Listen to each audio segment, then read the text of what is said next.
low. It boosted up later actually being there and seeing everyone dressed up and dressing like myself, because it's a special night, and again, as a senior, it was my last prom. But we made the best of it, I'll tell you that much. And we had a 360 camera.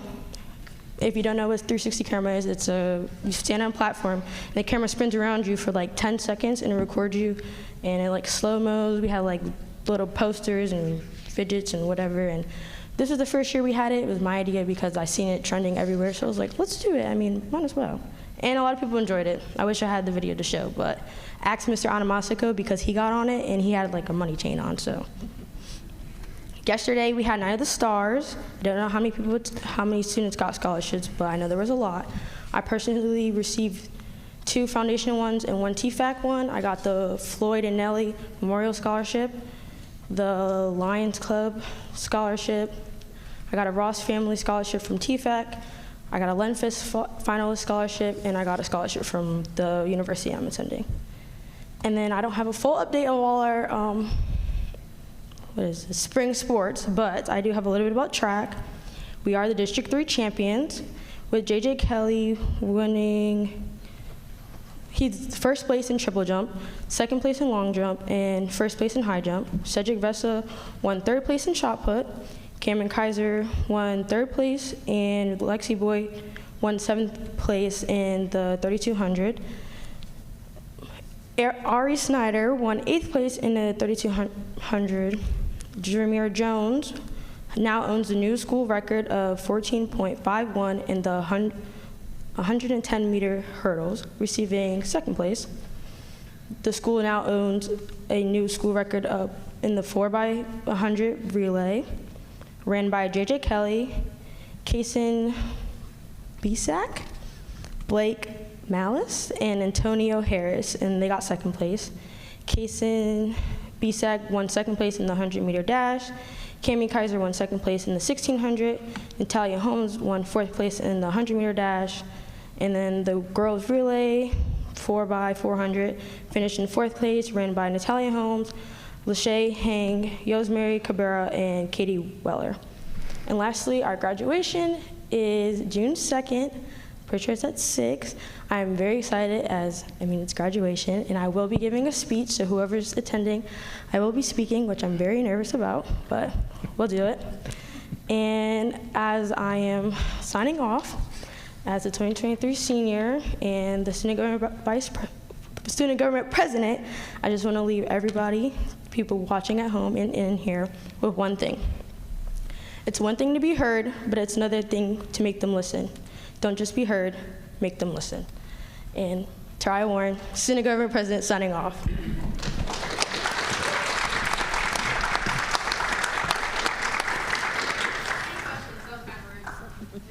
Any questions? Great. Thank you all. All right. That's your foundation report? We're still there. Okay. 4.05 foundation report, Ms. Lynch.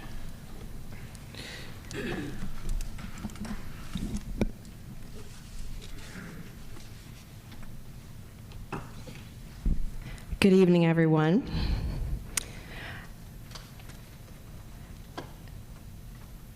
I'll go ahead without my slides. I think the students said it best about enjoying Night of the Stars.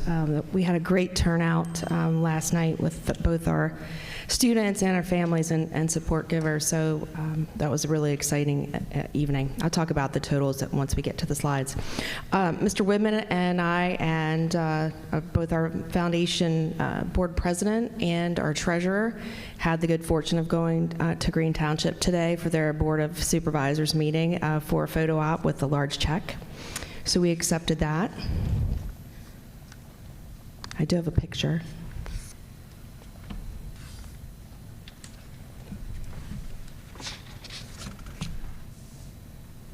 I'll go in reverse order. I'll be creative.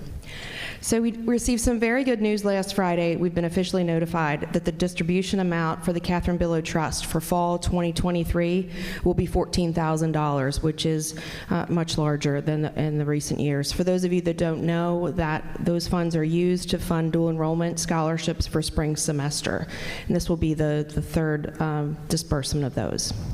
We also were given information that the trust officer was notified by the IRS that the trust has been approved for charitable trust status, which is pretty exciting in that that gives us a little bit more of much more transparency, and we are now made privy that we'll be receiving 4% of that trust annually to fund the Catherine Billow scholarship program.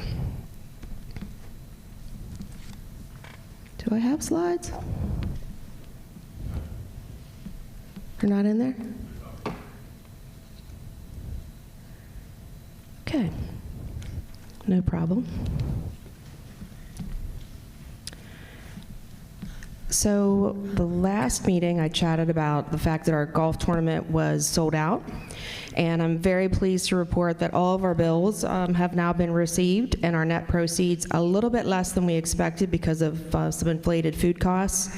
Our net proceeds were $17,327, so we're pretty excited about that. And I had a photo op that from that night as well. I wanted to thank many of you contributed in lots of different ways. Mr. Widman was there representing the district, and our golfers appreciated him being a part of that event. I've had a lot of questions in the past 2 days from folks about, are you a scholarship organization? And everybody uses the joke about what's the movie with the undercover agent that goes into the pageant. Sandra Bullock. Yeah, Sandra Bullock's in it, and they had Miss Congeniality. And by the end of the movie, the quote is, "We are a scholarship This is not a beauty pageant. This is a scholarship organization." People have asked me if we're a scholarship organization. The answer to that is yes and no. The first part of the yes is we are in fact a scholarship organization, as it means that part of our mission, we fund scholarships. For our mission, for those of you who may not know, is that we advance educational opportunities by securing and providing independent support that enhances student academic and career development. So related to scholarships, we don't just write the checks and submit those to colleges or directly to students. We actually have the good fortune of we're actually the scholarship organization relative to we manage the entire process. So just by the numbers this year, we had 34 online applications that I was able to send, create, and then to distribute to students. We also had, as part of that, we had one common application. So with the fact that everything is online, we have the great fortune that students, rather than submitting all of their personal information and their academic information 25 times, if they want to apply for 25 scholarships, they can apply once in the Common App, and then the data pushes out into all of our individual applications. We also had 3 online applications for dual enrollment this year. We had 6 scholarships that I managed that were by nomination, and 5 scholarship interviews that were coordinated. The total number of CASD student scholarship applications managed this year by the CASD Foundation were 539. So moving on to Night of the Stars, I would like to just express my deep appreciation for Kelton Chastelic, who was our co-chair, working with me. The rest of our committee was Crystal Fatal, Audrey Huckreiter, Bobby Stein, Lisa Hill, and Dr. Mark Long. So I'm sorry my slides aren't in there. But I had, and you'll see that the board members will see that later. I had both the foundation and the group picture. I think Mr. Widman reported that our total awards last night at Night of the Stars for all students were $8,723,259.18. In terms of total scholarships dispersed through the CSD Foundation, $109,077.18. And that included 66 one-time awards that are one and done, 6 renewable awards, and then 1 award that has not yet been dispersed that will be for fall. That actually, the application is still open. The deadline isn't until mid-June. That will be for dual enrollment for fall semester. And that's all I have this evening. I'm happy to entertain any questions if anyone has any. Okay. Thank you very much. No, but I think we'll get all those great pictures either next month or just include them in maybe next meeting or something. I 'Cause sent them to they're good stuff. I sent them to boardroom. So Boardroom. Oh, okay. okay. Okay. Oh, we'll make sure we get them out there because they, you know, if people weren't there at the Night of the Stars and some of these other events, it's always great to see.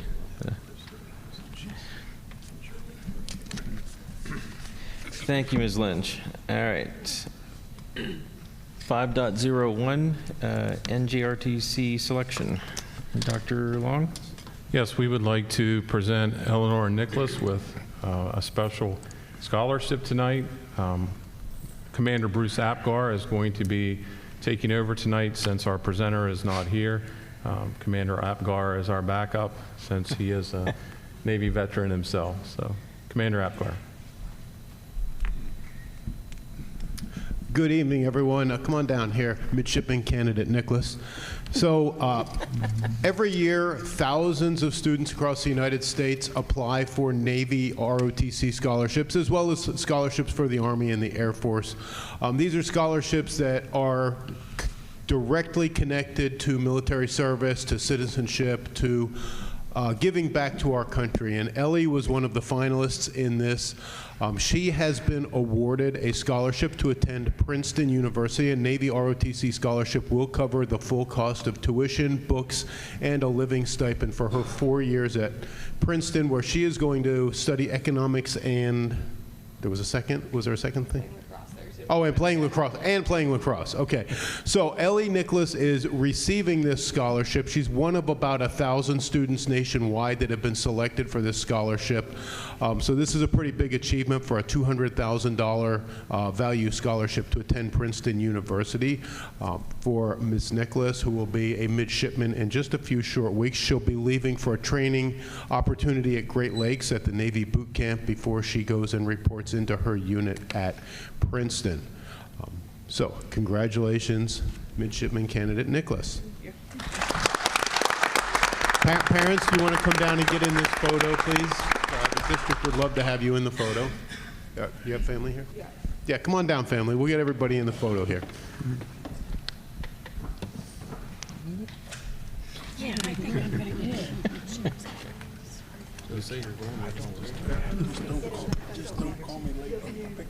Stand behind. You can like photobomb it. Okay, so let's go ahead and get this picture.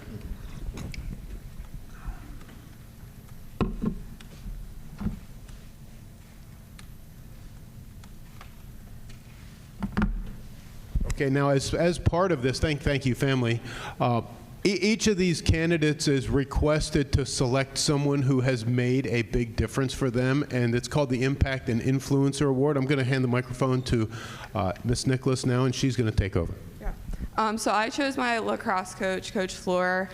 We've spent a lot of time together the past 3 years, and he's been vital in my application process and thus playing lacrosse. So you want to come down for a picture?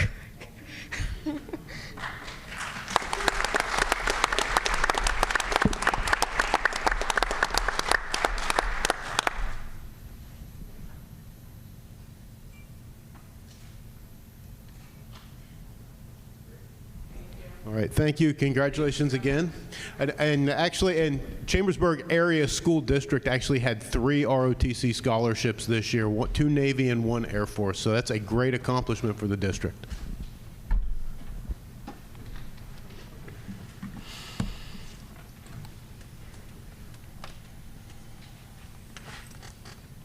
Okay, now all the good stuff's done with, we can move into the other stuff. Okay, 6.01. Members of the audience are invited to comment on agenda items. As a reminder,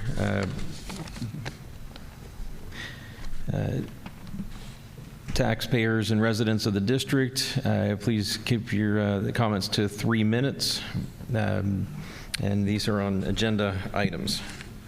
So the list, what I have here are, let's see, thanks.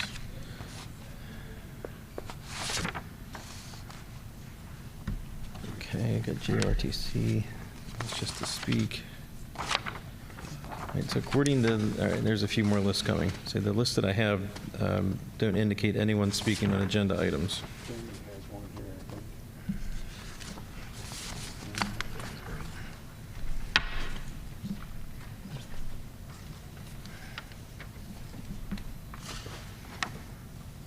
Okay, thank you. I don't have any indications of agenda items.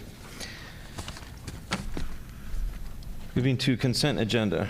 May I have a motion to approve the items on the consent agenda? Move to approve. Second. Thank you. Any items that need to be removed or for separate discussion or et cetera? Okay, hearing none. All those in favor of approving the items on the consent agenda as listed, say aye. Aye. Opposed, say nay. Consent agenda items are passed. 8.01, the 2021-2022 audit. May I have a motion to approve? There you go, I'm scrolling. Motion to accept the audit as presented. Move to approve. Thank you. A second? Second. Okay, thank you. Any discussion, questions? This is the what we had received at the last, was it the last board meeting, Ms. Stauffer? Yes, it was. Committee of the whole? Committee of the whole. Okay. Meetings are merging together in my mind. Okay. Hearing no questions, discussion on it. All those in favor of accepting the audit as presented, say aye. Aye. Opposed, say nay. Okay, audit is accepted. 8.02, FCCTC Annex Roof Funding Resolution. We have a motion to approve as presented. Move to approve. Thank you. In a second. Second. Thank you, Dr. Diller. Any discussion or questions? Also covered at the COW 2 weeks ago, and you can see the CSD estimated cost is $500,000 and change. Okay, all those in favor then, we'll close that. All those in favor of approving the funding resolution as presented, say aye. Aye. Opposed, say nay. Okay, funding resolution is passed. 8.03, we have a motion to approve the pupil transportation contracts. For 3 Move to years. approve. Second. Thank you. Any questions or discussion about the contracts? Okay, and since these are contracts, let's do a roll call vote, please, Ms. Stauffer.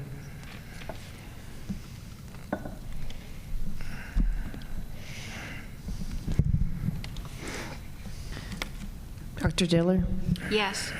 Ms. Gogler, Yes. Mr. Leonards, Yes. Mr. McKee, Yes. Mr. Norcross, Yes. Mr. Raber, Yes. Dr. Schur, Yes. Mr. Walker. Yes. Motion passes 8-0. Okay, thank you. 8.04, revision of policy 707. We have a motion to approve the policy on the first read. Move to approve. Second. Thank you, thank you. All right, so as we've seen the other policies typically go up under the consent agenda, we wanted to make sure that this one was specifically called out because we recognize that the facilities are public in the nature that, you know, we're government, but we also need to make sure that we have the responsibility of maintaining those, of keeping them up, you know, all of that. And part of coming along with that is also making sure that that the district doesn't incur unnecessary or expenses exclusively for those events. So we've had some challenges with some organizations, just causing some problems with facilities, et cetera. So we wanted to make sure that this one was specifically called out or as a separate line item or agenda item. Does anybody have questions about it or any comments to be made about it?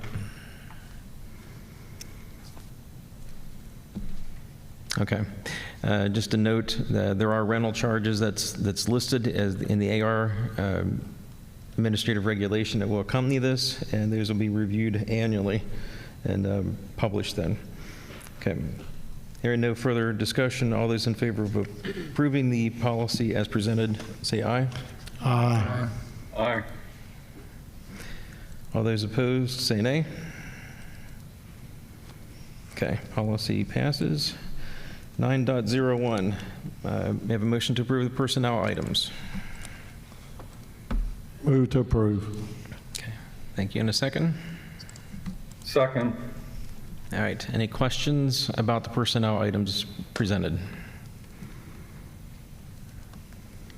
I just had one just for my own, I guess, own information here. I just kind of wanted to know what the difference was between the summer credit recovery program and the extended school year positions. Okay, Mr. Woodman's going to take that. Okay. The credit recovery is for students that need to remediate credits, and the extended school year is for students or special ed students that qualify for extended school year. Mostly our life skills students and students of autism that would qualify for extended school year. So those are all, that's on the special ed side. Okay, thank you. Any other questions? Okay, hearing none, a roll call vote. All those in favor of approving the personnel items as listed, presented, say aye. Aye. Aye. Opposed, say nay. Okay, personnel actions are approved. 9.02, we have a motion to approve the personnel actions for new positions in the proposed final 23-24 general fund budget.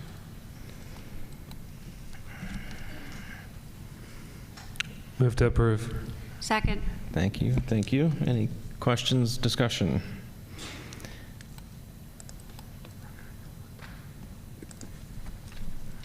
All right, and these are the, I'll bring it up, were these, all right, these are items we've talked about before in various committees and probably in a prior COW, but at least in Finance Committee, right? Okay, and Mr. Woodman shaking his head yes, and actually said yes. Okay.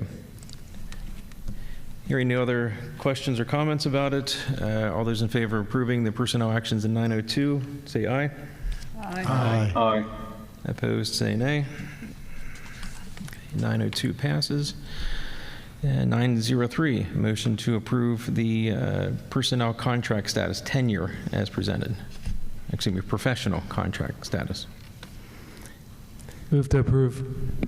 Thank you, Mr. Aber. A second, please. Second. Okay, thank you. Any discussion, questions?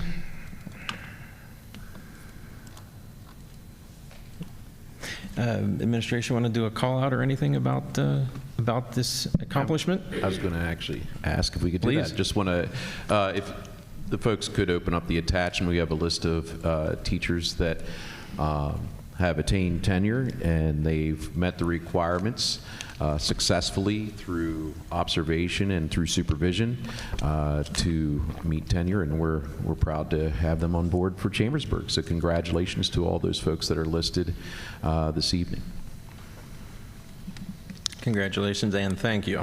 I always want to make sure that that's, personally I like to add that. All right, anything else for the board? Questions? Okay, all those in favor of approving the professional contract status as presented, say aye. Aye. Aye. Opposed, say nay. Okay, 903 passes. Committee reports. We'll start at the right. Mr. McKee, anything?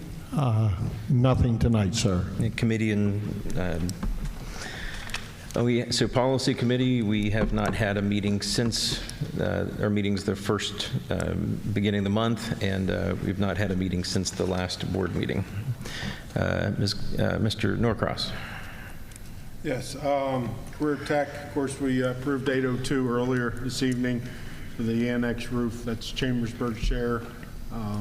We have a meeting at Career Tech Thursday night, so I'm not sure if every district, all 6 sending districts, not sure if they all chose the upfront option, and I'll find out Thursday whether we're going to have to do any borrowing for that at Career Tech. And then buildings and grounds, we covered that with finance, with the capital projects, more when we get to committee of the whole later. Okay. Ms. Gaukler? Nothing to report. All right, Mr. Walker. Nothing other than the obvious we just voted on. Great. Transportation. Okay. And Dr. Diller? No report. All right, Mr. Raber? Nothing for tonight. All right, and Mr. Leonard? The Finance Committee met May 15th. The minutes are attached. There's quite a few topics that we went over. Debt service options with Mr. Fry was one of them. Our next committee meeting will be held on the tentatively on the 22nd of June. Okay. Thank you. All right, 11:01. Members of the audience invited to comment on non-agenda items. And I'll go down over the list. And as a reminder, resident taxpayer of the borough, of the Chambersburg School District, and keep comments to 3 minutes, please. All right. Jeanette Gearhart.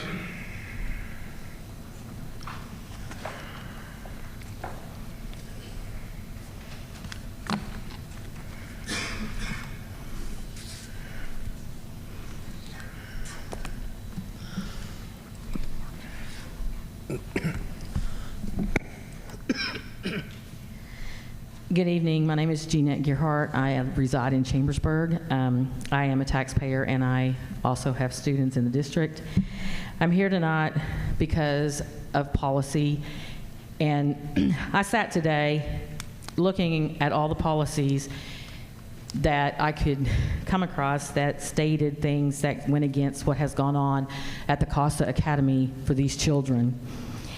I don't expect any answers tonight, and I don't expect you to say anything, but I will tell you that 317.1, 806, 824, and I'm going to go backwards, Code 227, Code 249, Code 146.1, Code 103 were violated. There were steps that should have been taken that were not taken. I know as a volunteer in this district, I cannot even go into my child's school, take in cupcakes, and sit down or go on a field trip without having certification or having background checks run. I don't know how you guys chose to handle it, but I do know I made some phone calls, and getting phone calls returned wasn't, I guess, prompt, if you would say. We had kids that were supposed to be going in and taking their ServSafe certification, and it was kind of a disaster, and I called in, and that happened. We did have some success there. I know that this is going to be an uphill struggle, but I would ask that all of those numbers that I mentioned, go back and listen to it. These are violations. If we can't follow the policies that we're putting in place as a district, why are we even here? I had to go sit at the orchards. I had to sit there while my granddaughter and a friend went into work because they were afraid. I sat there for 2 hours to make sure that everything was okay. Things were brought before, I'm assuming the board, but I'm not going to make assumptions like that. I will say the principal, and it wasn't handled. There was alcohol involved. These are kids. I ask that as a board, the seriousness of the events that have taken place there be looked at and not brushed off. There are a lot of people watching.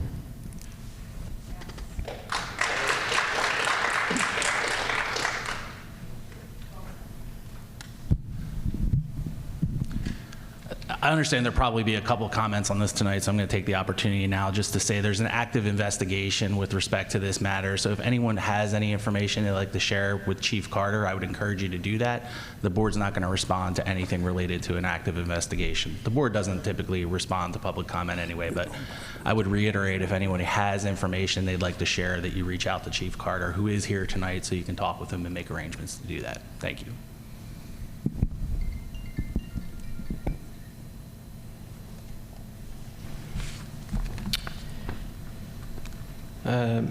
Mrs. Jordan. Needs no introduction.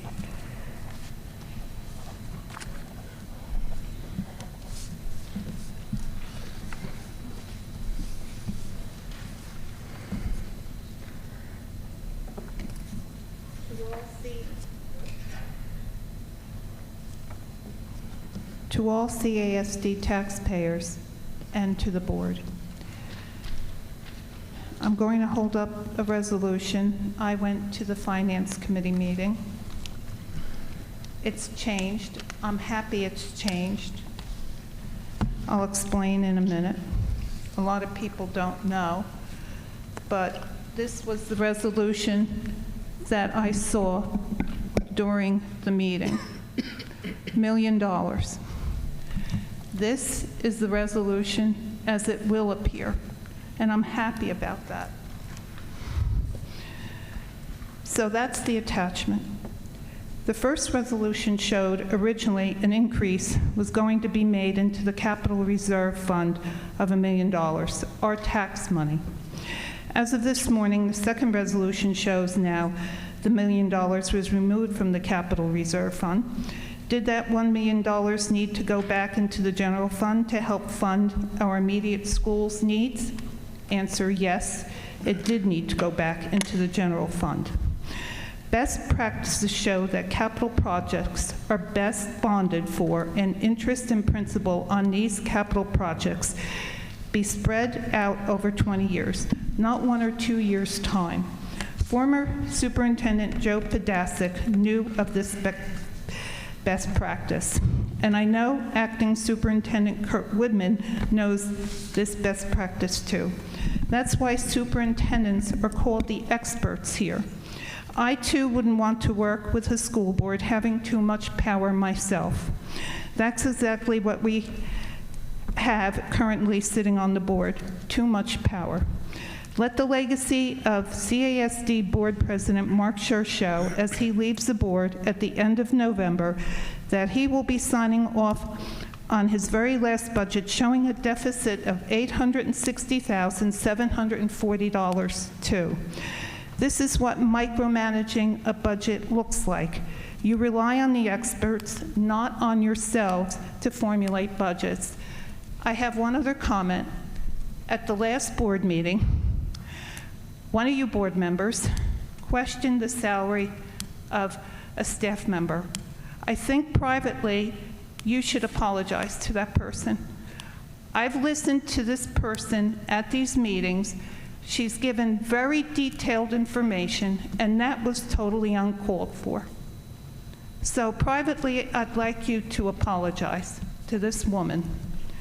And this board member knows who I'm referring to. Take this woman aside and privately apologize to her. She works very hard for the school district.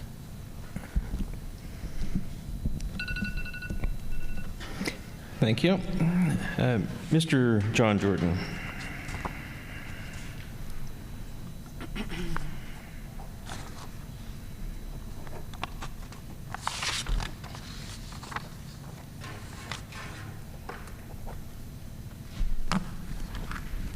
Can you hear me?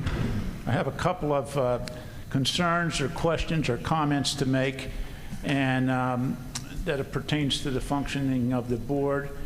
One of the things you guys do a great job at recognizing good things that go on in this school, so that's really a good thing. But I'm going to jump back to the playground equipment again. It looks like there's $6 million in the Capital Reserve Fund, and you couldn't seem to find $69,000 and forfeit a $35,000 grant to get this project done, which makes me wonder exactly how you work, because the next time you're going to need that equipment, and you know you need it, it's going to be more than $81,000. So getting back to the whole thing, I heard a comment from a board member about the people or the schools come to the board like coming to their daddy begging for money. There's other board members that have concerns that Stevens seems to always get the short end of a stick. But that's not the biggest concern or problem that I had. When I went out into the parking lot, there's a dozen or more people out there talking about the way that you voted, and the perception and the comment was made that if this would have been Guilford Hills or one of the other schools, they would have got their money. That's the way a lot of the public feels about the way the board functions. And that's really not good. And jumping to the other thing is, you had a finance committee meeting last week. You had 6 board members there, which means you had a quorum. And I don't know in any other thing that I know about public with the Borough Council, once you have a quorum, that's a board meeting. And the public should be allowed to speak. So that wasn't handled right in my mind, and I could be wrong, but when you have 6 board members at a meeting, it should be a board meeting, not a committee meeting. Okay, so that's that. And we'll get back to my thing. Now, I've said this with this board and with the past board, with this board several times, that the board members need to go for board member training so that this district has the best possible school board and they function to the best way for the students and the taxpayers. Thank you.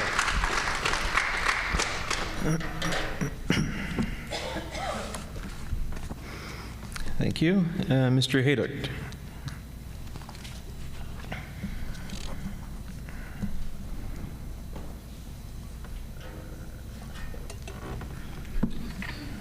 Mike Haydock, 726 South 6th Street, taxpayer and resident. I bring to your attention Policy 109, Resource Materials.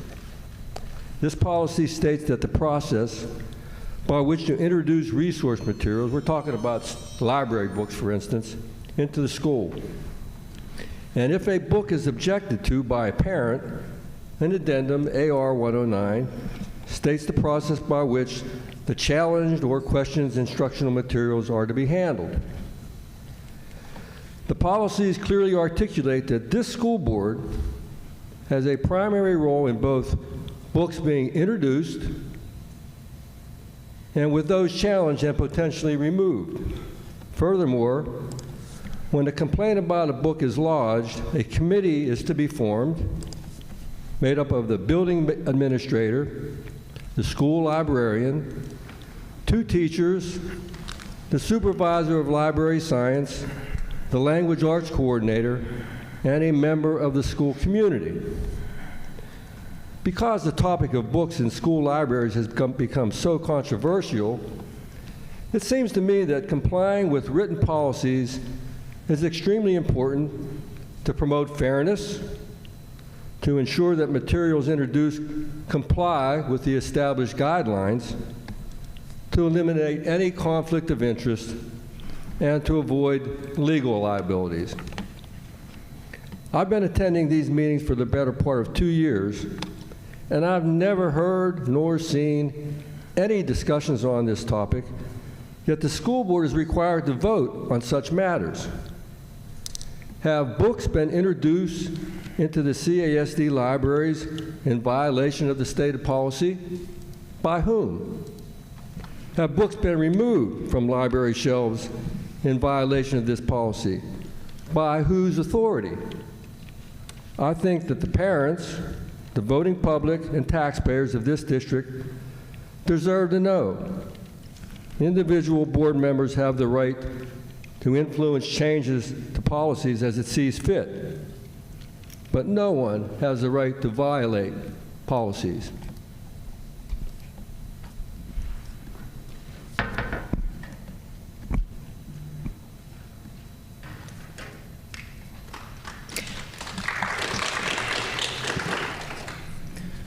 Thank you. Sydney Krause? Cruzy, apologies.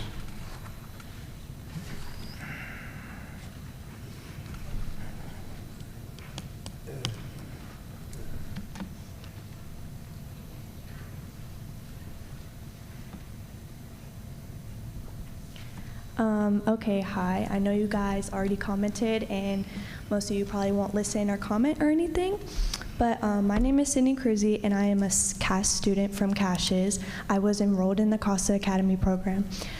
I think that it is completely unacceptable that the administration was made aware that we were consuming alcohol at Costa Academy late January and February and failed to take action, forcing me to attend Costa Academy if I wanted to receive the credits I needed to graduate.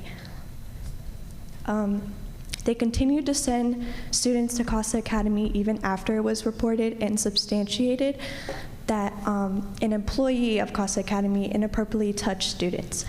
They continued to send students even after it was after you were informed that the employee who touched the students was found to be an illegal citizen and did not have clearances to even be around children. They continued to send students even after another Costa Academy employee had put me in a headlock and threatened me and another student after reporting the misconduct. You continue to send students even after the Costa Academy owner took 3 of the students off the property in his personal vehicle and transported them to the bank and out to lunch without parental consent. You knew that 3 students taken from the Costa Academy property without parental permission all have ongoing children and youth investigations due to the misconduct at Costa Academy, and that 3 students from the property were strategically hand-selected to go on the field trip.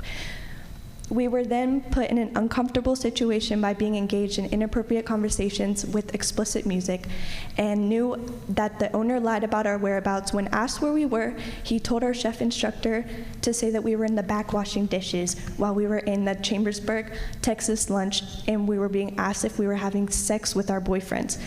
School policies exist to protect students and establish rules and regulations to guide acceptable behavior and ensure that the school environment is safe for students and help create a productive learning environment.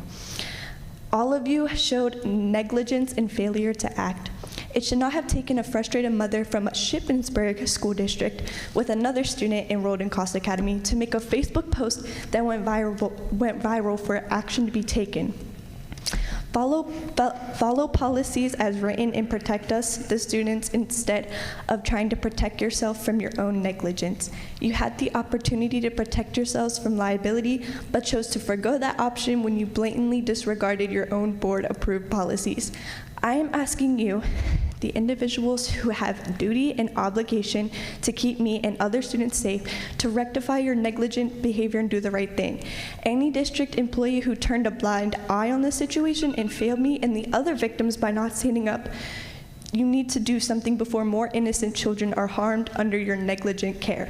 These are other people that were also in Costa Academy and have dealt with the same issues I have.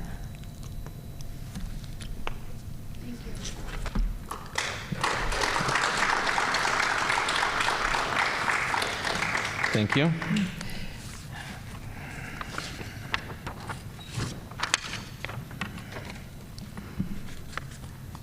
Marvin Otero.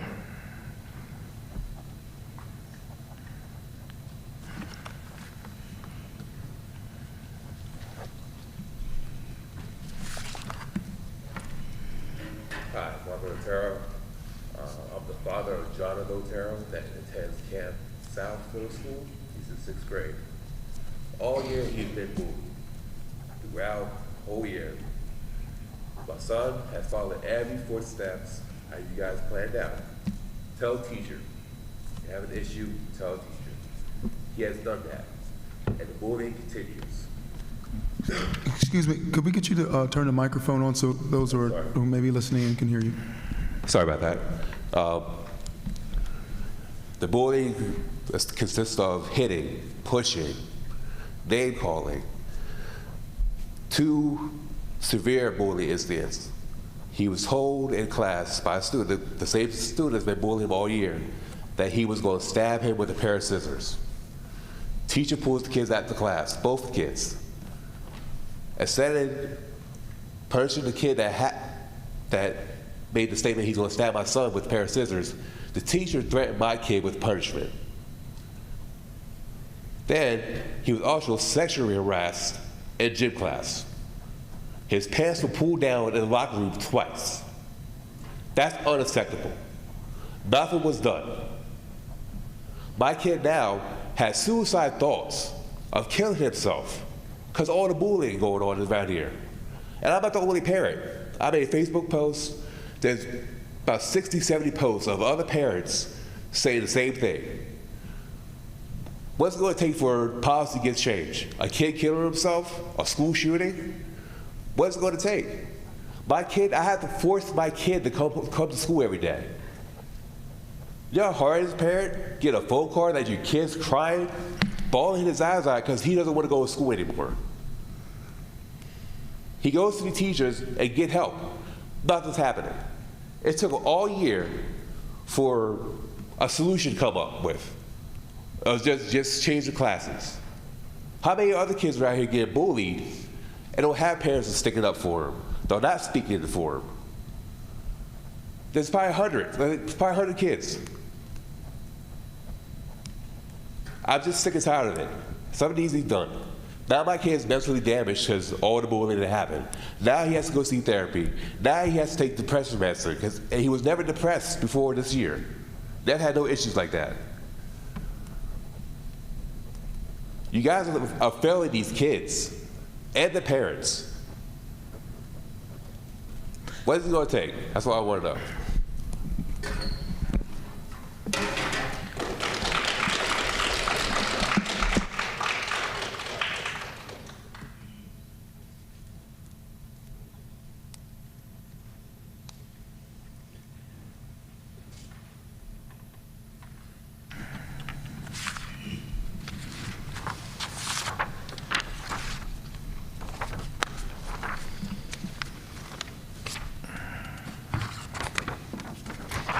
Okay.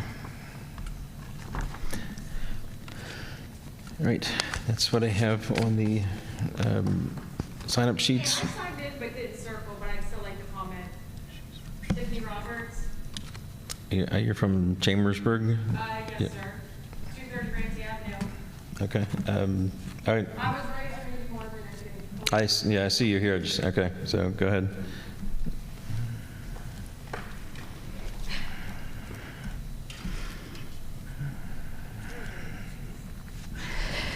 Hey, good afternoon or good evening. I'm Tiffany Roberts. I am a parent and a resident of Chambersburg, 230 Ramsey Avenue. I don't know if is it still working? Okay. All right. I didn't come here to speak on too much, but I believe I spoke to a couple board members at the polls that were out canvassing. And I come here today just to talk about policies. Mr. Whitman, you've had several emails from me this year in regards to policies. I've emailed you directly in regards to Department of Education, or the Department violations of the policy outlined by the Department of Education for transportation. I've also have had a great dealings with my daughter's school. She goes to Camps North. This is her one and only year in the district. We came from Greencastle, and this 8th grade year has been nothing but a nightmare for her. She's had several issues with the administration, the assistant principal, technology department, transportation, and the list continues. I was just on the phone today with the assistant principal due to allegations against my daughter, who was a straight A student coming from Greencastle in, as well as top of athletics from Greencastle into Chambersburg. I do say this is her one and only year, thank goodness. I've had enough of the administration at Camps North not following policy, and as several folks here tonight spoke, it sounds like it's a common thing that's happening across the district, where I believe the administrators as well as you as the board need to stand, and you need to be held accountable for not following what has been outlined by the board as well as the Department of Education. And make sure you are doing your due diligence for these students. Their number one goal are these children in this district, not your own I don't know, underwriting or backhanded corruptness of covering up things and this and that. You need to be number one for these kids. As I stated, I said this is my one and only year, but quote me in 4 years, my name's going to be on that ballot, and I want to be in one of those seats. I do hold a position with several nonprofits in the area that deal with children. I'm an executive leader on every single one of them, so I deal with common problems with the community at a lower level, but I do believe this board needs change, and people need to be held accountable and help these students and guide them in the future. Thanks.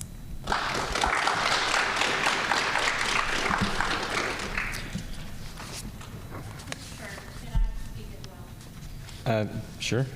Okay. Anybody else? It's Ms. Cozy, right? Okay. So I didn't come here to speak as well, and I was not aware of the other topics that were going to occur. I try to stay involved in the school, and I try to be a partner because my kid, I was raised here. My kids went to both private school at Cumberland Valley and the public school here. And I have an innate passion to continue this community in a positive manner. I do have an affiliation as an executive member on a youth association that we work really hard with the school district. I'm saddened because each of these stories that I'm hearing breaks my heart. My one encouragement while I'm speaking is there are so many good people in this community. There are so many organizations that want to come and partner with the school. We want to do things to help the disciplinary actions, the destruction of the facilities, the deterioration of the parks and the buildings, and some of us have offered that, and we want to partner. What I'm urging each of you to do is to look at those associations. Just because I'm with Chambersburg Trojans Youth, there are other people I can see sitting in this room that are part of organizations that want to come. Sometimes parents and organizations are not welcomed. And I'm not saying that you attempt to do that, because your jobs are hard. You're in an administration position, you're in a board position, and there's a lot. My job is very chaotic and very demanding, and I miss taskers all the time. But what I urge you to do is to look into your community. We're trying to provide parents volunteering and have them come instill so that they know how to do it at youth, and then they can incorporate that at the middle school, and they incorporate that at the high school. And so I'm just saying, don't take it on yourself, but we've got to do something, because these stories aren't okay, and we need to change. We need to change the culture, we need to change the belief, and we need to be together and work together.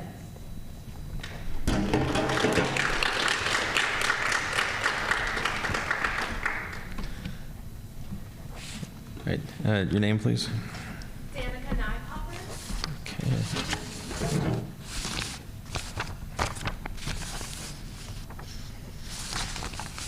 Did you fill this out? No. Okay, we'll get you afterwards then. Hello, my name is Danica Nypopper, and I am a junior here at Caches, and I'm also a member of the FBLA, which stands for Future Business Leaders of America, and I serve as our club parliamentarian. I've had the opportunity to compete this year, first at the district level, and my category was job interview. So I won first place at that level, then I moved on to compete at states, and that was held at the Hershey Lodge, and many schools attended from throughout the states, many of which actually had the opportunity to stay at the Hershey Lodge and complete various activities.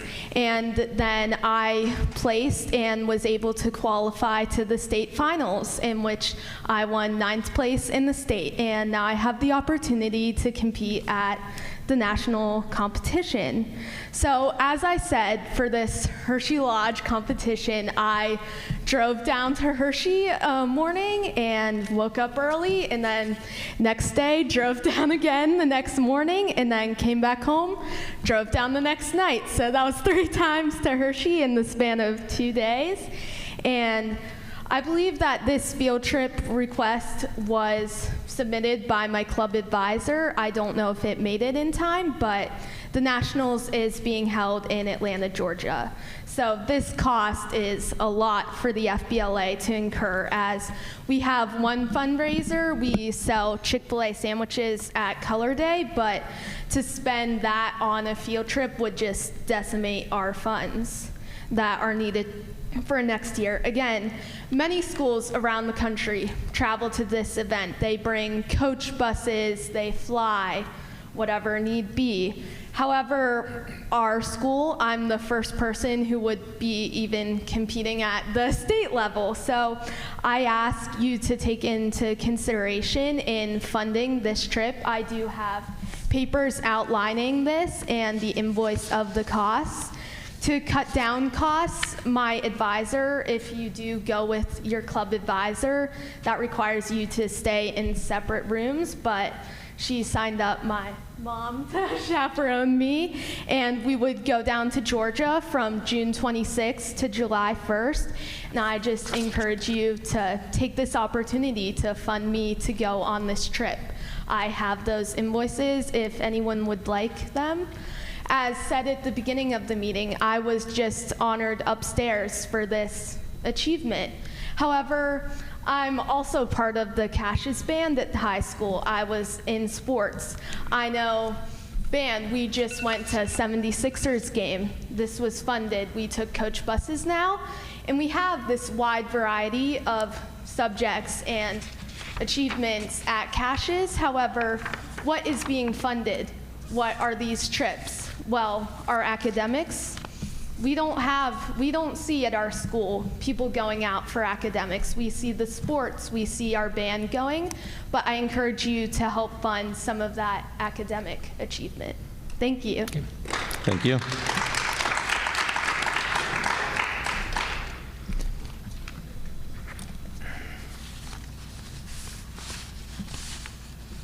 Okay, the pause. All right. Thank you.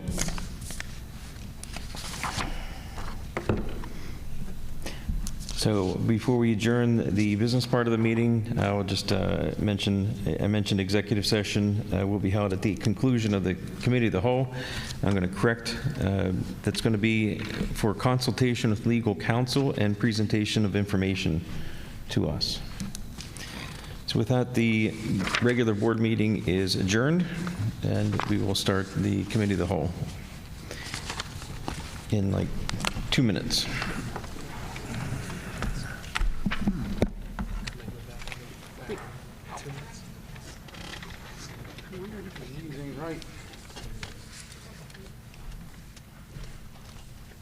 All right.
Mr. Leonard's?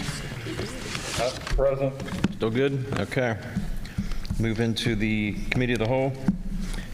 1.01, Capital Reserve Resolution. Mrs. Stauffer. Yes, Dr. Scher, thank you. So the resolution was presented to the Finance Committee at the May 15th meeting. There was some tweaking done based on discussion at that meeting. The administration recommends that we approve the Capital Reserve resolution as presented, and we'll be able to move this to the full board for consideration at the next meeting. All right, discussion, questions? Yes, I would like to just comment. Monday morning, after reading an email entitled "A Very Bad Resolution" from a constituent, I did a quick Google search with the words "funding school district capital projects." One of the first articles was one from 2019 from the New Jersey School Board Association. I will not read the entire 4 pages that I sent to my colleagues who received the same email that I did, but I'd like to highlight a couple key statements from the article. The article is entitled "Smart Capital Project Planning Strategies for School Districts." The subtitle says, "Sound capital project planning requires awareness, organization, communication, and the ability to adapt to ever-changing needs and priorities. Sooner or later, every school district needs to undertake a capital project. As a Board of Education member, it is important to understand what that means and how the process can affect the educational environment in your schools." It goes on to have a couple bulleted items, including the importance of starting by building a great team, knowing what you have, organization, communication, adapt as needed, plan early and often. And then the key thing that I want to read is the section that says funding your project. Equipped with the information that has been gathered, it's now time to build support for capital projects amongst your fellow board members and the community. Funding larger, costly capital projects can be difficult to do through the normal budget process. Here are some tips for managing larger capital projects through your budget. Number 1, the board can approve a transfer of surplus to capital reserve. 2, your district can build its surplus by working to cap each budget year. Number 3, the district can break certain larger projects down into smaller parts, phases that can be accomplished over time. Number 4, alternative funding mechanisms such as an energy savings improvement program may offer a way to fund energy-related projects without a net impact on your budget. I would encourage any of you who did not get my email to pull it up. It's very easy. As I say, I just Googled those couple words and got this article from the New Jersey School Boards Association that supports exactly what this resolution is doing. Thank you. Thank you. Yeah, and I still go back. I like the, from what we've discussed, I think, in 2 Finance Committee meetings now. It was first pitched 2 times ago and then kind of refined the last one. We know that there's some big expenditures coming up. Mr. Norcross, you had at the last committee talked about, you know, the 1% that we would add or have as part of the total amount would be put aside, and that's what led to this resolution, to pay for the funding that would probably be required for this, because you know, realistically with what 2 $20 million projects, 40 million, we're not going to have nearly enough to cover those expenditures. But what this would allow us to do is to start to build enough, I don't want to say in reserve, but set aside that we're able to cover the payments that would be required for that funding. Did I summarize it correctly? Yes. And I made this statement at Finance Committee, and I think I commend all my colleagues. I think it was a great effort by all the board members. There's been a lot of good discussion over the past as Dr. Shore said, 2 months on this. And at the end of the day, between the 2 middle schools, it is like 45, I'm rounding up here a little bit, $50 million. Let's just say 45 million between the 2 middle schools. That money is going to have to be expended in the next 4 years. So you'll see more of the detail, assuming the board decides to go forward with this resolution. You'll see more of the detail in the board meeting, our next regular board meeting when we vote on this. But in addition to those 2 middle school projects, and there's 3 projects between the 2 schools, 2 at South, 1 at North, there are other capital projects, and the total is $70 million. And if you look at, and this information will be provided by Mr. Fry next meeting, if you look at what it's going to take to the debt service on that borrowing, you know, if we have to, it's going to be between $7 million. By the time we would get the $70 million worth of projects, have to expend the money, it's going to be about a $7 million, $6 to $7 million annual debt, local effort to debt service. Well, there's no way we can ever come out, use that out of regular funds. So we have to start planning for it. And that's what this will do. And, you know, future boards, they very well may not like this and totally scrap it. And that's their decision. I'm more than proud that, right, we have identified the cost, the projects, number one, the cost two, and a mechanism to fund them. We're not just looking to say, you know, if we build it, they will come, or, and it avoids this wraparound financing. If anyone has listened to me for many years, this has really created an issue for the district. When you look at our many of our current debt issues and how they are all heavily weighted on the tail end.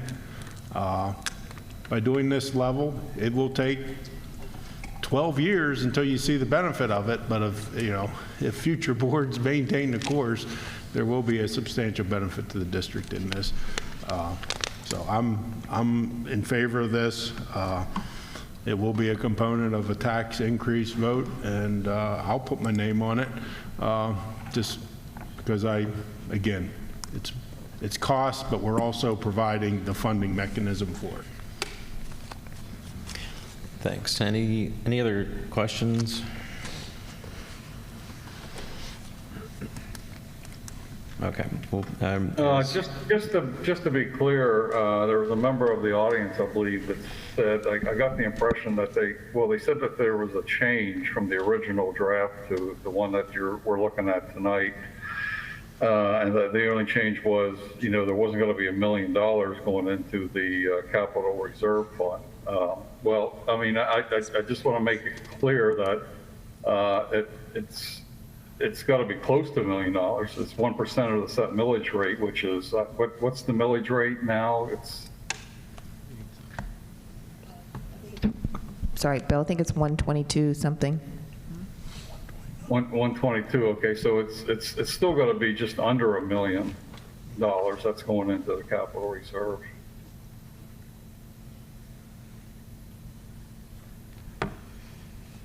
Hi, any other comments?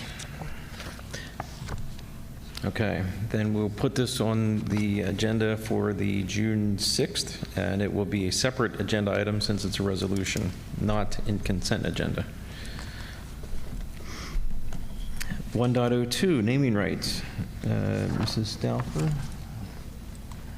Or Mr. Miller? Yeah, There you are. I'll let Mr. Miller I saw you take earlier. I this. wasn't sure if you were still here for we'll do 101, 102.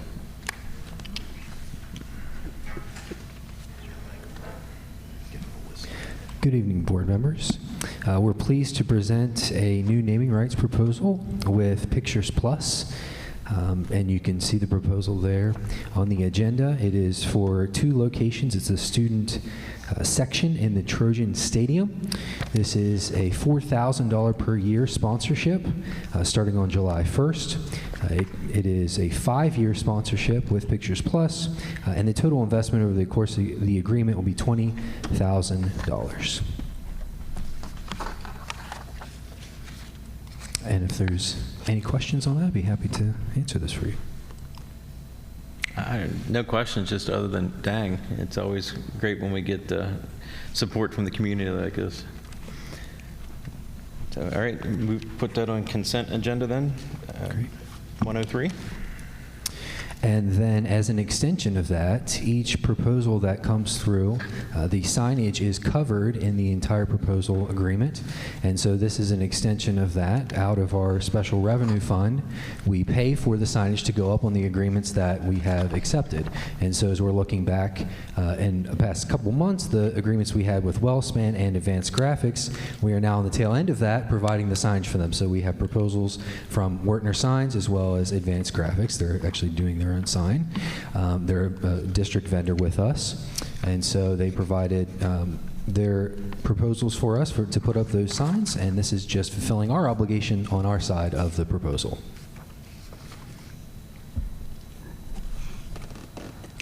Great. Any questions?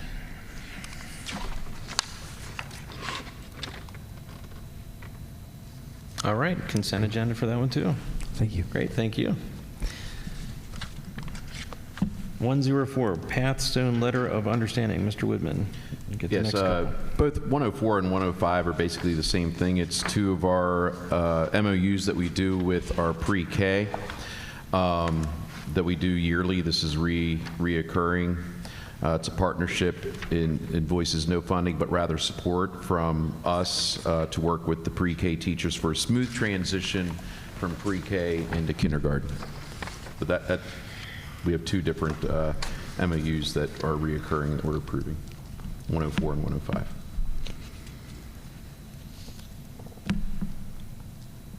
Okay, that's the biweekly pause for any questions. We'll put both 104 and 105 to consent agenda. So 106. 106 is it's a recurring contract with the CAIU, the Capital Area Intermediate Unit, for students that are for them to provide the education for students that we have at Hilltop Academy and Diacon Centerpoint. So our students that we place at Hilltop are special ed, and for the most part, students that are Diacon are generally probation placed. Okay. Consent agenda 107 is a statement of work for Laurel Hall School for program year. Yes, this is a placement student towards the end of the year for the remainder of this year. Total cost for tuition Laurel Hall down in Maryland is $5,639. This would come out of the special ed budget, and it's just 1 student. Okay, 108, Hoffman Academy contract. This one may need to be not on the consent agenda, depending on Mr. Norcross there. 2 more months in that box. Okay. And what he's referring to, he has a relative that sits on the board there, so we generally do this separate because he abstains. But this is to approve a contract statement work for 1 student to attend Hoffman Academy. It's a special, it comes from our special ed. All right. So for 108, we'll move it to the regular agenda, not consent agenda. 109. Yes, as we did last month, we have another student that we have at the Vista School, special needs student that qualifies for extended school year, and this is a contract for extended school year to run July 6th through August 10th. for one of our special ed students at the Vista School.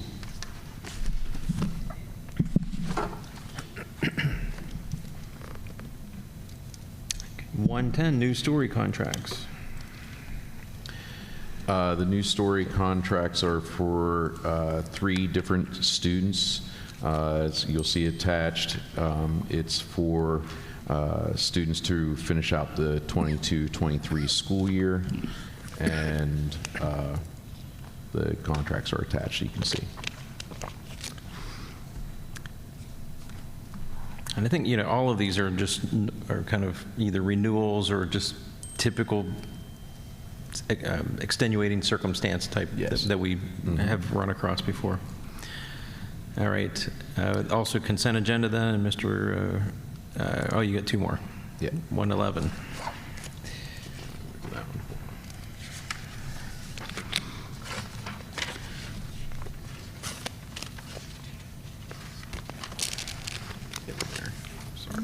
Sorry. LIU Special Education Additional Service Agreement.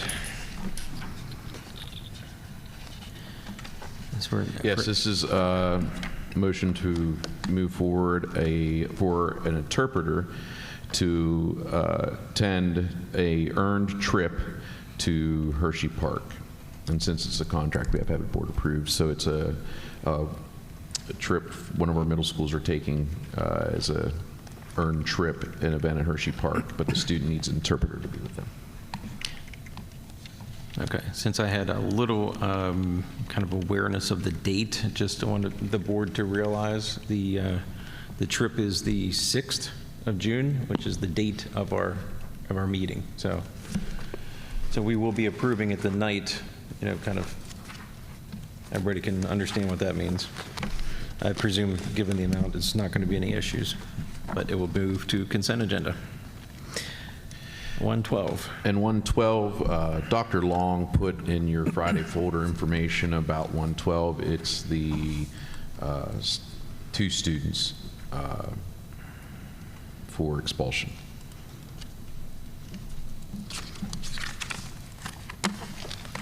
Okay. And Dr. Long, excuse me, next 2 for budget transfer. Sorry. The 2 budget transfers, the first one is for Cassius. They're just transferring money within their budget to clean up things for the end of the year. Same way with 114, that's technology. They're transferring money within their budget to pay some bills at the end of the year.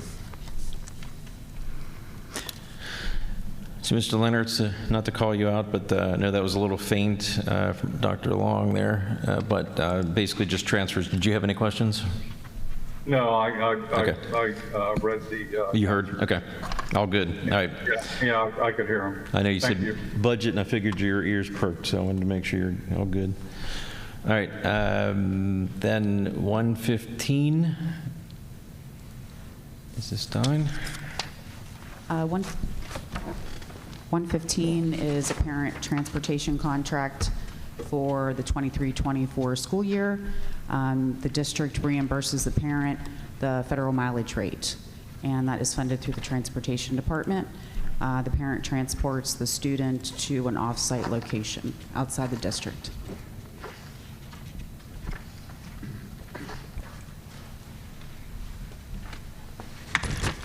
All right, any questions? I read it before, so I think everybody did too. So, okay, hearing none, then we'll put that on consent agenda. 116. Mrs. Clever to round out.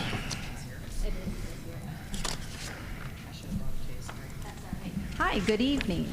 So at our May 9th board meeting, the job description that is attached for our Director of Athletics was approved, but I believe it was Mr. Norcross that kind of put the challenge out there to Mrs. Stauffer and I to put our heads together and see if we could do a little bit of expansion, if you would, on information under essential functions in regards to the budget, So on your attachment, you will see the recommended changes.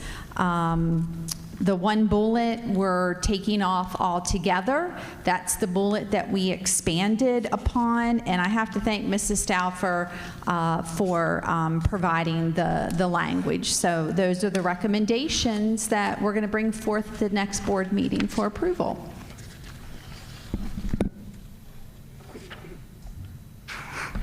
Thank you, I like it. Good. Glad as we go forward. But you got to turn the mic on so that way YouTube can capture properly that you said you liked it. Mr. Norcross said he liked it. Yeah. There you go. That's clever. As a matter of fact, I like it so well that I think that it needs to be checked whether this overseeing the development and maintenance of the budget is included in the job description of anyone who is responsible for a budget. Absolutely. Mrs. Gogler, we're going to go ahead and kind of look through the ones that we've already sent through for approval, and if they are ones that need adjusted, we're going to do the same thing and bring them back. We just wanted to kind of make sure that this wording would work. I think it's great. Yes. Wow. Accountability is something that we need to increase our emphasis on. Yep, and like I said again, I have to thank Mrs. Stauffer for providing the language. Thank you. Welcome. All right, so that runs the gamut of what we had on the agenda. Now, One more. I'm sorry, I thought you hit them both already. Okay, I'm getting ahead of myself. Okay, That is 117. okay, no problem. So the next item is 1.17, the ESS addendum to extend the agreement. I am happy to report that we were able to negotiate a decrease in the billing rates, or the administrative fee, if you would, for ESS.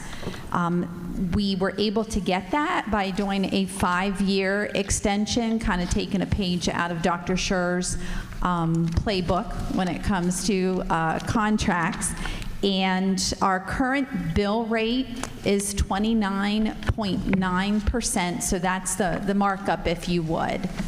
And the proposed agreement starts out at 28% for the first and second year. It then goes to 28.5% for year 3.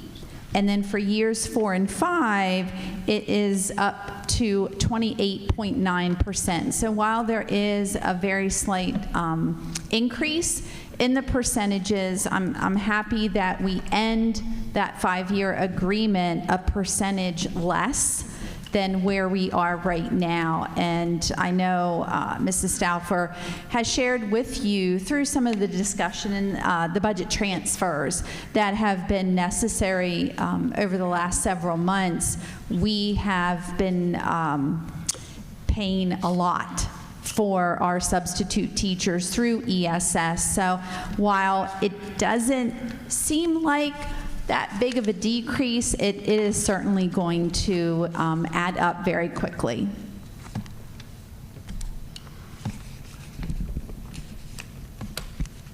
All right, hearing nothing else then. But before we call for the adjournment, Dr. Long caught me upstairs after we had the great recognition ceremony and mentioned about the student that we heard tonight, Ms. Nypaver, and I think she made reference that there's a unique field trip request that's forthcoming or something. That unique field trip request actually came in today. Okay. So that's why I wasn't on the agenda, but it would be nice if we would be able to just approve that unique field trip request at the next meeting. But the issue is that with the finances, they do not have any or enough money in their club account. So with that, they're looking for other means to, provide the trip. We usually don't cross functions, so we want to make sure that we investigate. Yeah, this is similar to somebody going to state or, athletics or any of the other ones that we heard on the program. This is her thing. Correct. So is anybody, we're not voting, but please state objections if anybody or concerns. Do we know Otherwise, what the we'll- total cost is? They gave us an estimate of $3,500. It's in Atlanta, Georgia. And they are planning to cover a portion of it, or are they asking for the full amount to be covered? That's the only thing I received today, so we have to do some more investigating as far as what they're covering. Yes. I agree with Dr. Schur, your analogy. One of the drivers with the athletic budget transfer was more, our sports teams went further, and they had to go on additional trips, and they had to do overnight stays because they were playing, a PIAA game in, southeastern corner of the state. I know about that. But so to me, it's the same. I think it's an appropriate analogy. Okay, so it sounds like, not hearing objections, just figure out the right thing to move ahead, and then we'll see something. If there's any surprises, just let us know on a Friday. One item that I do want to bring up is they have to send in a $1,750 check by May 30th for the conference and the competition. So the other expenses then will be airfare and Ubers and things like that. So we will be investigating the financial part of it. Sure, yeah. And we can send a Friday forward a message to you. Okay, great. We don't have a Friday report this week. I'll send you an email. I'll send a separate email. There won't be a Friday because it's a holiday. And anything else? I do not. We'll go into executive session with that. Meeting's adjourned. And Bill, I guess we'll just call back in a few minutes in the